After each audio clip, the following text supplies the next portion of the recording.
This mini-series is brought to you by Harding, a friend of the Automation Ladies and the Industrial Connectivity Team on a mission to prove that every connection matters. Are you going to IMTS this year in Chicago?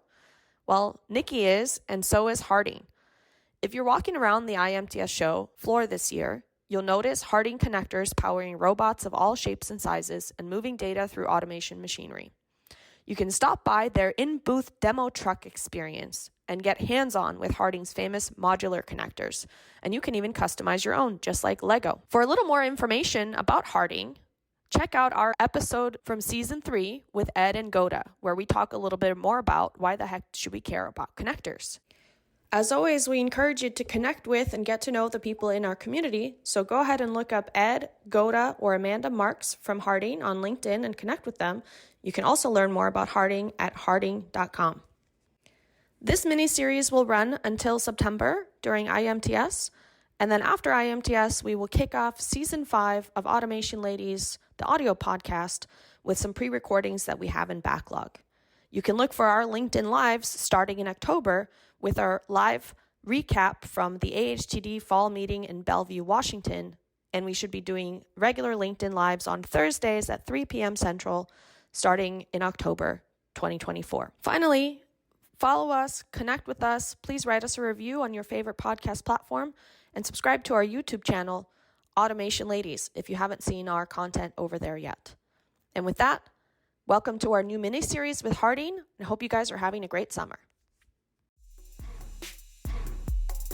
Hey guys, thanks for joining us today on another episode of Automation Ladies. I'm Courtney Fernandez with United Robotics Group, and today we've got our usual Nikki Gonzalez. Hey everyone, Nikki from Clifton here. I told Courtney, since she's here and she knows Eric, that she should run the show today. So let's see how that goes. Not that it's her first time or that I should expect anything less than excellent. Yeah, well, we're really excited to entertain Erick Collins, a longtime friend of mine. Eric, I'll let you introduce yourself. Yeah, my name is Erick Collins, and my business is Rockport Integration and Automation. And we focus primarily on robotics and machine vision. And I myself I think I'm coming up on 24 years of experience here with the latter, but also controls, and I could basically build a machine myself from the ground up. That's my experience. All right, custom machine builder. And where are you, Eric? Well, Rockport is located in Marietta, and I live in Temecula, at the little area at the very edge of Riverside County and San Diego County. All right. Yeah, nice weather. It looks sunny where you are. So right now, for those of you, because you're listening on the audio podcast, Eric is pulled over in his car after a meeting, customer meeting, I think it was, but he's got his nice shades on and the sun is shining. And yeah, I guess San Diego fashion. I can imagine it being around between 70 and 80 degrees, right? 73, yeah. Sunny Southern California. So we usually start the episodes with the same question most of the time, which is, how did you get into automation in the first place? Did you wake up one day and just... I kind of figured this question would come up. This is my second podcast, I think. And I always struggle on what to say because it's such a long story. But I'll try and keep it brief. Essentially, what happened... You got an hour. As long as it's not longer than that, we're good. It kind of is like a blend of a bunch of happenings. When I was young, I was a bit of a troublemaker. I was a big troublemaker. And my mom had a boyfriend who was a computer science major, and he saw potential in me. And at 14, he bought me my first computer. Obviously, I didn't know I was a bit of a nerd back then. I just figured I was having fun with this computer. So I learned computers. That was that. In high school, I studied auto mechanics. I was top of my class, was supposed to go to auto mechanics school. I had a deal with BMW, was supposed to get a shop. All these promises were made, and about a week or two before I started school for auto mechanics, BMW kind of backed off on their deal a little bit. And at that moment, one of my good friends, Tim, was like, hey man, you're good with computers. You should be doing computer stuff, not auto mechanics. He's like, you'll make way more money. And I was like, okay, good point. Sure. So I dropped out of school, canceled my contract, and started going to school for computer science. And not even like 1 semesters in, my car blew up on me and I had no ride to school, no ride to work.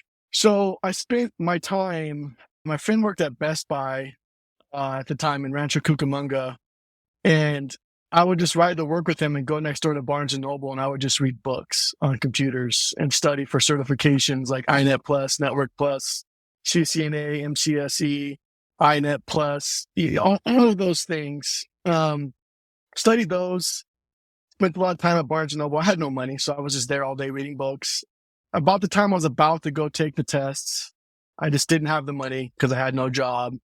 So things just weren't panning out for me. And I was getting frustrated, and my friend called me. He worked at Circuit City. You guys probably don't even know what that is anymore, but Me So too. my- I got stuff at Circuit City. My So my he- husband worked at Best Buy when we met, I think. Or no, so shortly Yeah, so after. those- But anyway, that those- was the time. there was a big electronics store. So my friend at the time was a manager at Circuit City, really big deal.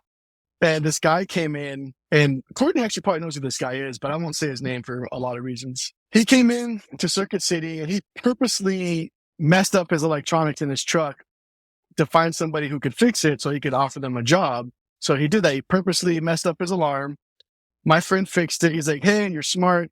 You should come work for me. We do robots and stuff. My friend was like, shit, dude, I'm a manager at Circuit City, so I'm going to have to pass. It's kind of a big deal. And he's like, well, damn, man. He's like, do you know anybody? He's like, yeah, there's my friend Eric. He's super smart. And by you, I didn't know I was smart, right? I had no idea.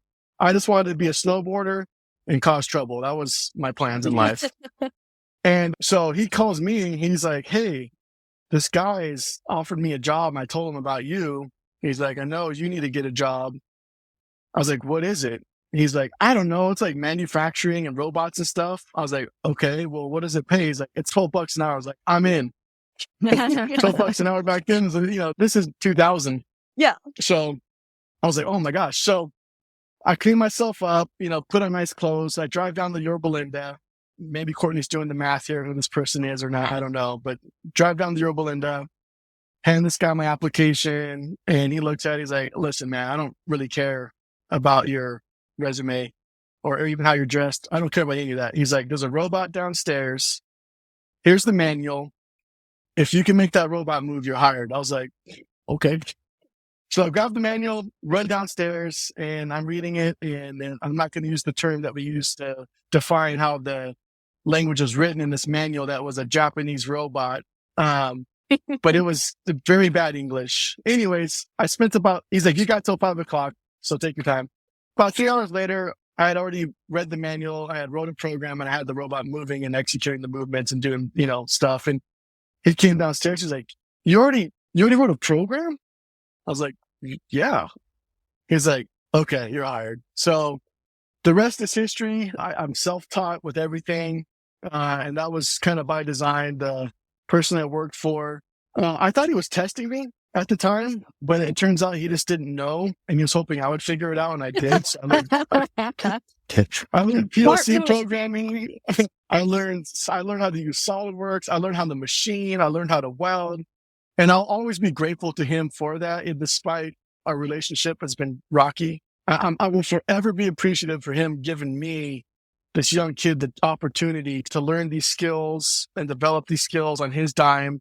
I didn't get paid a lot of money, but, I did it anyway. I had no other choice. So moved in with my friend's grandmother, worked there for about 7 years. And I was riding dirt bikes with my friend. He's like, hey, this guy, because I showed him a Denso robot. This is a long time ago.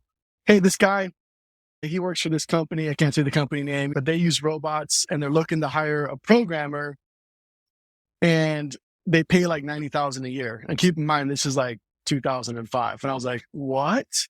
People get paid $90,000 a year to program robots? I'm making $15 an hour. So he's like, I'll set you up an interview. So he sets up the interview, and this company that I went and interviewed with, Courtney knows, 100% she knows because she's worked with this company, and this company was the biggest or is the biggest automation house in Southern California by far. So I went and interviewed with this guy when the business was not that big. And he's like, you missed the robot programming job. I've already filled that. He's like, but I need a controls guy, and that's $50,000 a year. I was like, that's more than $15 an hour. So he tried to get me to sign a contract right there on the spot. And I was really nervous because I was living in San Dimas, working in Yorba Linda, and this guy is out in like Simi Valley, Thousand Oaks, way out there. And I'm sure Courtney knows exactly what I'm talking I know exactly about what you're talking about now. I made that drive a few times. Yeah. So, and this guy that was offering the job, he's a great guy, and he obviously a successful guy. But I was like, I can't sign this right now, man. He's like, I don't want you to go back and take my offer to your boss and just, have him match my offer. And I was like, that's a good idea. Yeah, I should do that. So I declined the offer. I said, I'm sorry, I can't make that kind of commitment. And I'm glad I did. It's one of those things in life where that was a major fork in the road for me. And maybe it would have worked out better. Maybe not. I don't know. Went back to my boss, told him, he matched the offer and reduced it a little bit because he's like, you don't have to drive, to freaking Thousand Oaks. I was like, okay. So I worked there for a couple more years. The relationship between this person and I was not going very well. And one of the Cognates guys, Matt Rimnick, who's a really dear friend of mine and is a huge mentor in my life. And I've been working with Matt Rimnick since before Matt Rimnick. I've been working with Cognates since before Matt Rimnick even worked at Cognates. But when Matt got hired, we worked together. Anyways, strong bond with this guy. Matt's a great guy. Matt was like, dude, you could be doing better. I'm like, what do you mean? He's like, I can't say anything. He's like, because I'm not going to violate this trust I have with your boss, but you could be doing better. One day I got into a dispute with my boss and I walked out and had no plans. I just, I had a short temper. I was young and dumb, but it worked out. So I called Matt. I was like, you said I could do better. What's better? He's like, I got this company in Temecula. I won't say their name either. You can go work for them. And what's the pay? The pay was great. So left, after I quit that job, started working in Temecula, ended up moving to Temecula, which is where I am now because I absolutely love the place. It's beautiful. It's small. It's quiet. It was affordable. And I worked at this company for a few years. But anyways, so continued to build my skill, build my craft. And I started to realize that, I should be running a business. And I offered these people to run their business. I was like, hey, if you guys want to go hang out in Cabo for the rest of your life and let me run this business, do it. Just pay me well and, whatever. They declined. So I do love them on a personal level, but maybe on business level, we don't see eye to eye. Yeah. But my wife was pregnant and there were some promises made that weren't fulfilled. I fulfilled my end of the bargain. I learned how to do SQL databases. I learned how to program PLCs, Allen Bradley. And so they gave me a 1% raise and cut my car allowance. And this was about 2 weeks before I had my baby. 2 weeks. Yeah. So we went from doing just okay to we're in the red and this is a problem. So I told my wife, I was like, you're going to think I'm crazy, or you already know I'm crazy. But I'm going to quit my job and start my own business. She's like, okay. I was like, so after my daughter Evie's born, I'm going to go quit. So once the word got around the family and friends, they are like, you're fucking crazy. Sorry, I don't know if I can cuss or not. Guess you You're not the put out in and post. you won't be the last. Probably marked as explicit, although not all of our episodes are. So it's okay. We already earned our parental E. advisory. Yeah, we've already got our little E, explicit E on it. Yeah. So everyone in the world thought I was crazy, and they're probably right. But I believed in myself. I always have. And I told my wife, I was like, hey, we may lose my house. We may lose these cars. We may have to live with your mom and dad, but I promise you, I'll make it.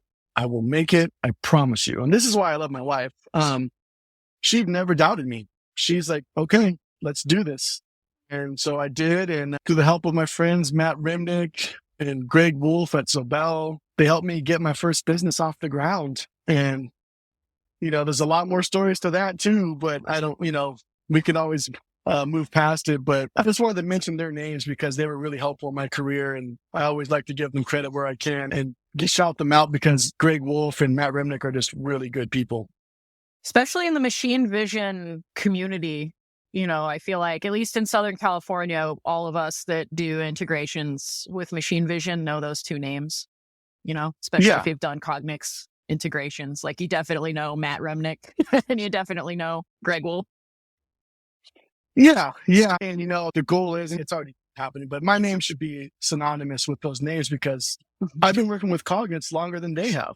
Right. I've been programming Cognix cameras before they were even around. Now, that's not to say they're not talented because Greg Wolf is extremely talented. But yeah, so that's what I'm known for is machine vision and robotics, specifically machine vision. But that's how I got into automation. It was just kind of like a lot of things happen in my life. And it's, I don't know if people believe in destiny, but I think at this point I do. After dealing with that, going through what I've gone through and succeeding. So what does that success look like for you today? Because I know you mentioned before we started recording that you're really busy, you have a lot of projects, and that's a good problem to have.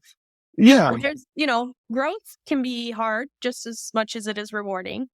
Right? Can you talk a little bit about that story of growth between when you started and now? Yeah. So it's a great question because this is my second business. I was hoping you would talk about the first one a little bit. Yeah, my first business, it was my first business. I was young. My ego was way bigger than it is already. And I was out there running and gunning. I thought I was unstoppable, and I was, for the most part, unstoppable. I believe in my technical expertise. And growth is the perfect word for this conversation because I grew too fast. I did too much.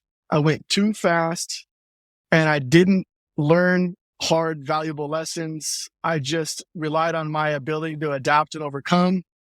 And it ended up costing me my business. I didn't ever, despite what the rumors may be, or may have been passed around by crappy people, I never bankrupted that business. And I don't owe anybody money. And every employee that walked away from my business loves me and always says good things about me. In fact, I rehired one of them. But it's a lesson in owning a business is growth and learning how to manage that and not being blinded by success and the perceived success that you're having, and keep staying grounded, staying focused, and having a plan is like the most important thing to be successful. And being successful doesn't mean growth. It means sustainability, right? It means being able to weather storms. And I think the most important lesson that I learned is that I need to be Erick and Rockport needs to be Rockport, and they're not the same thing. They're separate entities and they're not tied together other than I own the business and my name's on all the checks.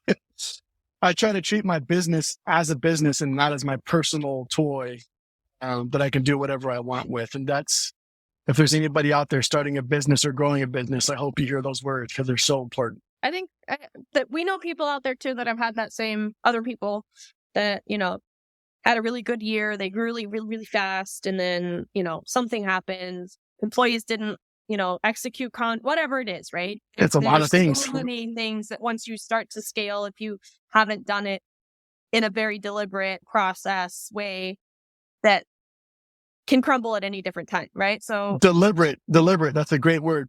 It needs to be deliberate. You need to have contracts. You need to have things in writing. You need to have a scope. You need to have milestones. You need to have everything on paper. I tell my employees that they'll tell you this right now. No meeting is off the record. No conversation is off the record. No email is off the record. It's all on the record. Yep. Everything is documented. Everything is archived. Everything is written down. And it's just for our protection and for our own ability to keep track of our projects, stay on top of them, and be effective and not just kind of dangling with the wind like I was, like I'll figure it out. And I do figure it out. But you know what? Figuring it out is not enough.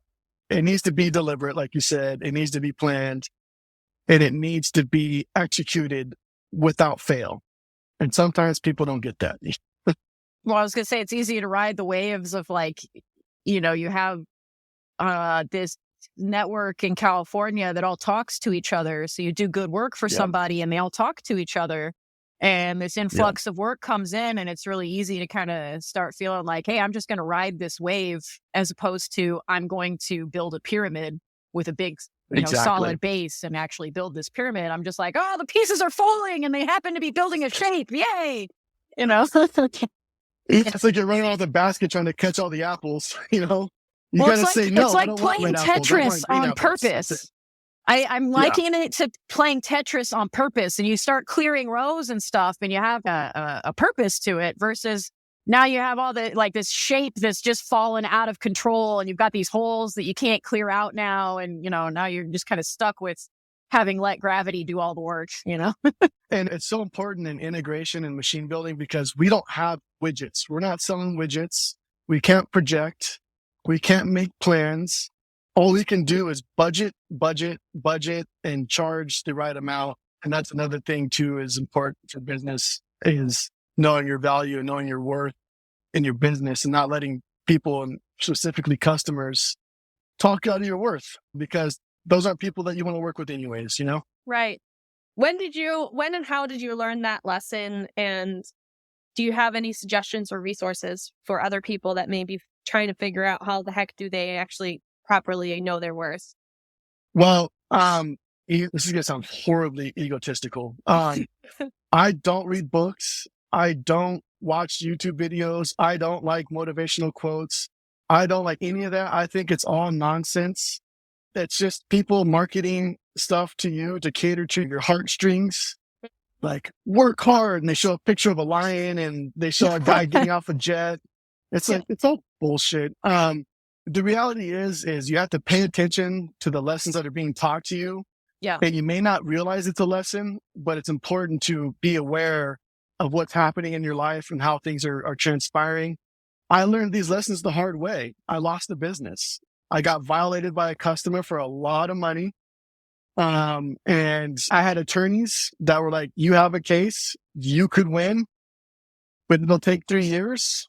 It'll take hundreds of thousands of dollars. And in the end, they have more money than you do, and you lose. So those are mistakes that I learned the hard way. And it hurt me for a long time. It really did. It really hurt me internally as a person, as a business owner. I doubted myself for a long time, but there's people that take those experiences and blame it on someone else. Or there's people like me that say, I could blame the customer all day long, but I didn't get things in writing. I trusted people's word. I trusted someone's handshake, and I let people promise me things if they give them discounts now and, things like that. And I mean, the only way I could say is if you have a business that's growing, you need to find other individuals who are growing a business. Or for people like me, I have friends that are in a higher position than I am, that are further along in life than I am. I have people that are not as far along in life as I am. And I have these people as a counsel of my life that I talk to, because sometimes the person that's below me, not that in a bad way, but that's not where I'm at now, they may have a perspective that I wasn't thinking of. And the people that have been there already have this perspective of like, Eric, don't make that mistake. So I think it's important to put down the books and turn off YouTube and talk to some people that are successful. If you don't have anybody, man, contact me. I don't care. There's enough meat on the bone for all of us to eat. There's enough business out there for all of us to be successful. There's no need to hoard information. There's no need for us not to stick together and work together. So anybody that owns a business that knows me knows I'm very open and very willing to help out, give advice, and help out wherever I can within reason. And I think, and I may be wrong about this, but I think most people that genuinely have built a business, and they've usually stumbled along the way, whether it's in that business or with prior businesses, like most successful entrepreneurs, it's not their first go around that is the big success. Because you can't learn everything from a book, or you can't follow somebody else's blueprint and immediately be a wild success. Like, I hate those, I figured out the system and now I'm going to teach it to you so you can, take all the shortcuts and become a millionaire overnight, or even a more reasonable promise. Because so much of what happens in business that succeeds is a combination of timing, luck, your relationships, your skills, your ability to execute things. And sometimes there's things out of your control, but like, saying someone, Yes. oh, you figured out the magic formula, and as long as you follow my system, you'll be successful. I am always like, bullshit. Those people are the people that are selling you snake oil. And if you're a smart business person, you should be able to look at the other side of the fence and say, if this guy was successful, he wouldn't need to do this. Right. He or she, sorry, they wouldn't need to do this. They wouldn't need to sell this pamphlet of success, because if that was the case, this pamphlet would have been circulated around and people would be following it and everyone would be successful. The reality is owning a business is not easy. There's a high chance of failure. It's a high risk proposition. And if you're not borderline insane, you're probably not cut out to own a business. Well said. Well said. I'm going to make this a shameless plug for OT Please do. SCADACon, which is a 2-day, I don't know what we call it a conference, right? Con, but it's meant to be part training. I mean, mostly networking also, but the idea is to have most topics that are in, under that OT, SCADA, machine building type of umbrella, have a little bit of practical information and theoretical information about each topic, inputs from various different people that actually work in these fields. But then I think most importantly, the ability to get to know and network with and follow up with those people, both the ones that are teaching those particular subjects and then the other people that are there to learn. Yep. And at first I was like, okay, how are we going to cover 23 topics with only 30 minutes on each topic and anybody get any value out of it? You can do a 2-day training on any one of these topics and you're still only scratching the surface. But then the reason we thought of this, so Ali and I both went to a OT network training at Traceroute in Dallas, taught by Josh Varghese, who is just a practicing subject matter expert in that area. It's what he works on. And it was probably one of the best industry events I've ever been to. It was about 40 people. It was a very specific topic that we were getting, kind of a deep dive training on for the 2 days. But like for me, I don't need to know all that much about industrial networking. I want to know enough to be able to point people in the right direction, to know when things are fishy, to know, that's the reason I wanted to go and learn that. But then the big value for me was I got to meet 40 other people in that room that touched that technology area for some reason and want to know more about it. And that's both systems integrators. There were controls engineers from, end users there. There were people from the manufacturers that are working on those product lines. And being able to be in the room with those people, make those connections. And it's not, 2,000-3,000 people at a conference where, you scan your badge 100 times and then just get spammed by a bunch of people. Oh my gosh. People trying to walk around with it, flip the other way, please don't scan my code. Yeah. I don't want. And so just now, even as we're just the speakers in this session, we've been talking. One of the topics, right? 30 minutes, every single one of the speakers has different experiences with that topic. Well, what were we talking about earlier in the chat, Courtney? Virtual machines or remote access. And you've got 5 different integrators. They're like, oh yeah, I like to use this, or oh, I use that. And this is how Here's we do the way it. I do it. Yeah. And that's essentially kind of what we want to try to do is everybody that attends that should be able to plug into kind of what you have in a way, Eric, with your little network there in Southern California.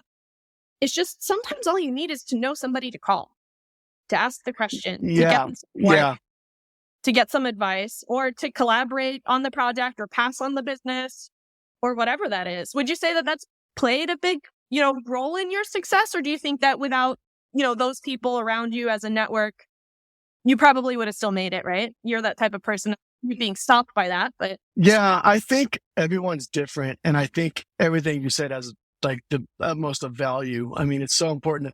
You know how many of my competitors I'm friends with and I talk to? There's just no need to be hostile. But my growth, my path was just different from everybody's. Unfortunately, and maybe fortunately, I don't know. I don't want to say too much because I'll have to disparage people to say some of these things, and I don't like to do that. But I had to fight really hard to get where I'm at. Really, really hard. A lot of adversity. a lot of deceit, a lot of lies. I always tell people my career, the reason why I'm so good at what I do is because I worked with all the wrong people and learned how to do things all the wrong way. My whole career was just working with the wrong people and doing things the wrong way. And me starting my business was my way of saying, I think that's all shady. I think that's wrong. This is the way I want to do it. And so to your point, I spend a lot of time now meeting with my competitors, talking with my competitors, being friends with my competitors, because we all know, may the best person win, may the best business win. You know what I mean? There's a lot of business out there, and, we'll ask each other, hey, do you know someone? Do you know anybody that's looking for a job? Or, hey, maybe we can collaborate on this project, things of that nature. I don't think there's a need to be hostile or not talk. And I think networking, especially like when you have a similar business in another state, like that's really helpful, because now you have the gloves are off. You feel comfortable. You can speak candidly because you know that there is no direct competition. There's no, possibility of going up against each other. And now you can share some really important advice to help grow each other's business, show where we've learned things, show where they've learned things. And I'm in the process of expanding my business to another state. Texas was the original thought. I may be changing that. I don't know. There's just a lot of things right now. My business is growing really fast, like I said, and instead of me just, like I said, running around the basket and trying to catch all the apples, I took a step back and let the apples fall, and I'll find the right one. So the original plan was Texas, and I networked with a lot of people in Texas. I flew out there, met with a lot of people, Olympus Controls and some other people. But I think that in talking to these people, I realized maybe Texas is not the move for me, and that was through networking and talking to people in my industry and like-minded individuals. So yeah, I think to answer your question in the longest way possible, like I just did. Yeah, I think it's important. I think it's important to talk to people. It really is. It really is. Yeah. And overthinking and overstudying sometimes. I mean, some people are like that. They don't want to do anything until you're fully prepared. I would say this type of world too, like there isn't really much that you can do to be fully prepared. No, that's impossible. It's literally impossible. Yeah.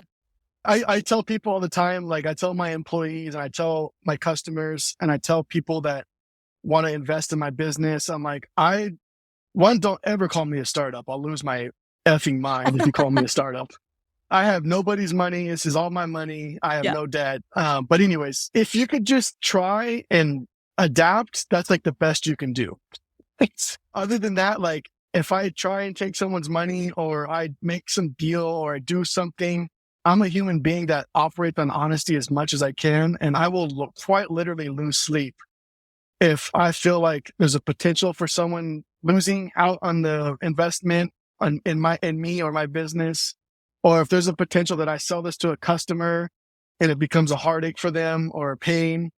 Right. Like I won't be able to sleep at night. And that's like the reality of owning a business. If you care, because some people don't care, is the stress is never ending. And the way I equate it is I tell people, you don't know what love is until you have a kid, and you don't know what stress is until you own a business. You just don't know. They're not the same thing. They're just, it's another level.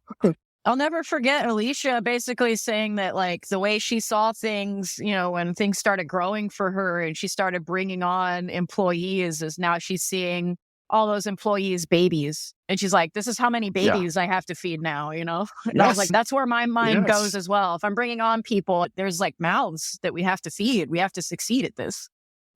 Yeah, I've got 5 families to help, Right. And how many babies total is that, And it's something that if you're not, unless you're like a psychopath, like that's something that I live with every day. Every time I see my bank account go down even a little bit, I'm like, am I doing the right thing? Am I spending my money in the right places? Am I budgeting properly? Am I deceiving these people? Am I like, all these things race through your head constantly. And you just got to learn, you got to learn to again, stick to the plan, make a plan, stick to the plan, make a budget, stick to the budget, make a decision, stick to the decision. Because if you doubt yourself too much, it's a paralysis by analysis, like you said. And, you can't plan for this. You just can't. You can set a goal, and I hope it's not a monthly goal. You better set a 5-year goal. You better set a 2-year goal. And you better be prepared for a roller coaster in between, Courtney, if you don't have another question, the one that's burning on my mind is after all these years, and as you pointed out, business and personal relationships are complicated. They're not always black and white. It's not always bad and good, bad person, good person, right? And when you mix personal and business, sometimes these things get a little convoluted. I've had plenty of people where I'm like, I know you're a good person, but that was a shitty thing to do.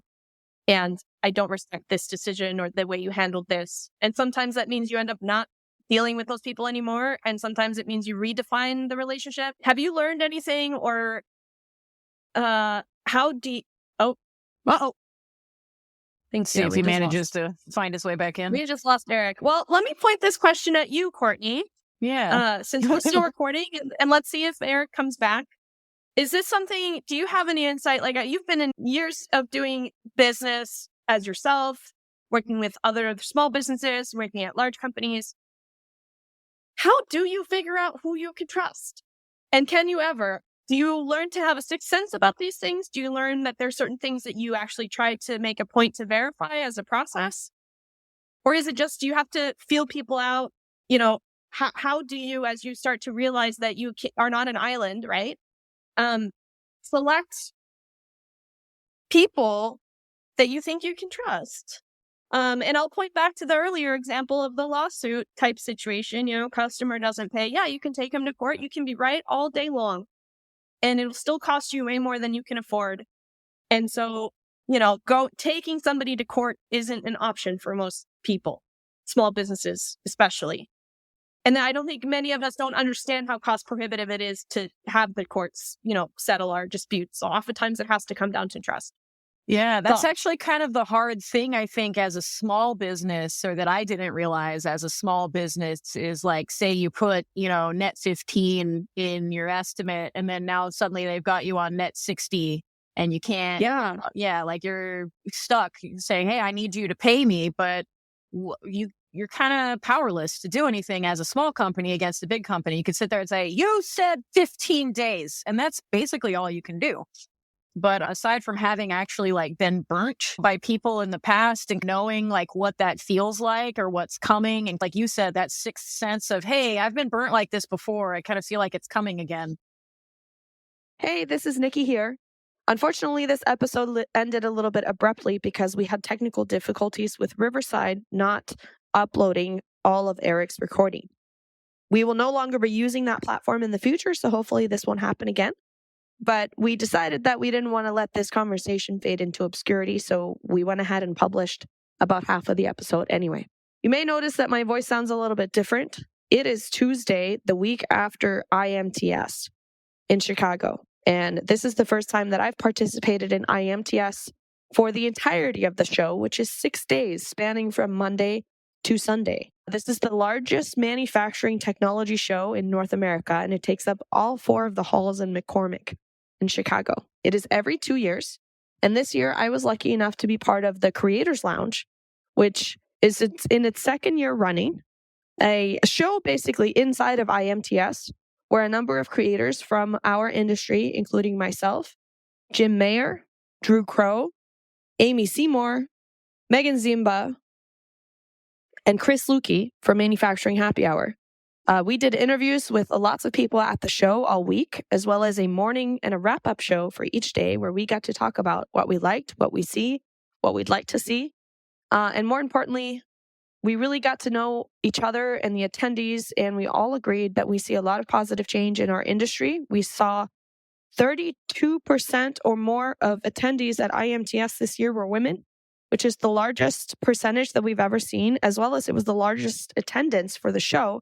Over 90,000 people registered and attended IMTS this year. And that means over 30,000 women were running around McCormick Hall last week talking about automation and manufacturing. So I just would like to end on this positive note. I want to thank you for listening to the Automation Ladies. If you listen to us, support us, follow us on LinkedIn, participate in any of our live events, we really appreciate you. We appreciate you being part of our community. I would like to point out that we are going to be starting lives on LinkedIn again in October. And kicking that off with probably a live recapping the AHCD meeting in Bellevue, Washington.